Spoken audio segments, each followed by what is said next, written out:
Саламатсыздарбы? Бүгүнкү сабагыбыз iBilim сайтын пайдалануу. Ал үчүн биз Google сервисине киребиз. Google сервисине кирип iBilim деп жазабыз.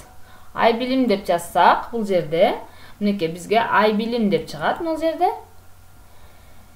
Эми урматтуу колдонуучулар деп бул немесин тиркемесин окуп алсак болот. Бул жерден биз окей дегенди басып алабыз. Басып алсак бул жерде бизде англис тили, кыргыз тили, орус тил, мекен таануу, көркөм, сүрөт өнөр, музыка, математика боюнча маалыматтар бар. Мен математика боюнча маалыматтардан алайын. Математика дегенге киребиз. Кирсек бизде эмне жерде геометриялык фигуралар. Математика эмне үчүн үйрөнүү керек математиканы дейт. Геометриялык фигуралар дегенге киребиз. Бул жерден мен бурч деген теманы тандап алайын.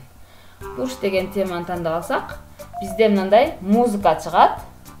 Эми ушул жерде бурч жана анын түрлөрү дейт. Мына жерде стрелка бар. Стрелканы бассак, мына бурч деген эмне?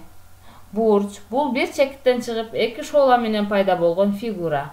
Күнүмдүк турмушта дейт. Мына жердеги колду бассак, бизде күнүмдүк турмушта кайсыл жерде колдонулары чыгат.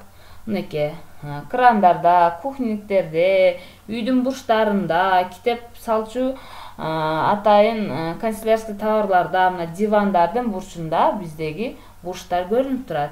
Эми кийинки немебизге өтө турган болсок, мына жерде дагы ссылканы стрелканы басабыз. Стрелканы бассак, бурч жөнүндө бурчтун чокусу, бурчтун жактары. Бурчтун чокусу бул эки шоуладан чыккан чекит. О менен белгилейт экенбиз. Бурчтун жактары бул бурчту түзгөн шоулалар. ОА жана ОБ шоулалары деп туруп, мына жерде кийинки баракка өтө турган болсок, мына жерде стрелканы басабыз. Стрелканы бассак, бурчтун түрлөрү дейт. Бурчтун ар кандай түрлөрү бар экен. Мына жердеги мына колду бассак, тик бурч жөнүндө маалымат чыгат. Тик бурч 90 градус.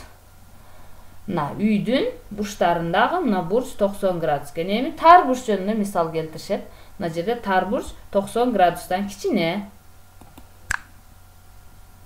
Тар бурчубуз мынакей 90 градустан кичине. Мына жерде пиццанын кесиндисин коюп коюптур. Эми кең бурч жөнүндө маалымат алабыз. Кең бурч бул 90 градустан чоң бурчтар кең бурч болуп аталат. Бул жерде мына немени белгилесек, мына жерде кең бурч. Бул жерде кытайлардын баягы шамалдатчу шамалдата турган атын эмне экен, унутуп калыпмын. Эми кийинки немебизге өтө турган болсок, мына жерде стрелканы басабыз. Назатка аркага кайтарган болсок, мына жерден кайтабыз. Алдыга кетсек, мына ал жактагы стрелканы басабыз. Эми бул жакта стрелканы басып, араб бул кызыктуу дейт. Араб цифраларынын жазылышы сынык сызыктардан турат.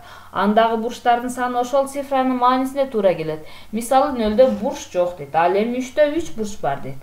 Дагы кызыктуу маалыматтарга өтсөк, мына жерде стрелканы басабыз. Бассак бул кызыктуу дейт. Бурчтарды өлчөө үчүн атайын транспортер деп аталган куралдар колдонулат. Алар бурчтун бардык түрлөрүн өлчөөгө жөндөмдүү дейт. Мынакей биздин iBilim сайтындагы бурч жөнүндөгү маалыматтарды алдыңыздар.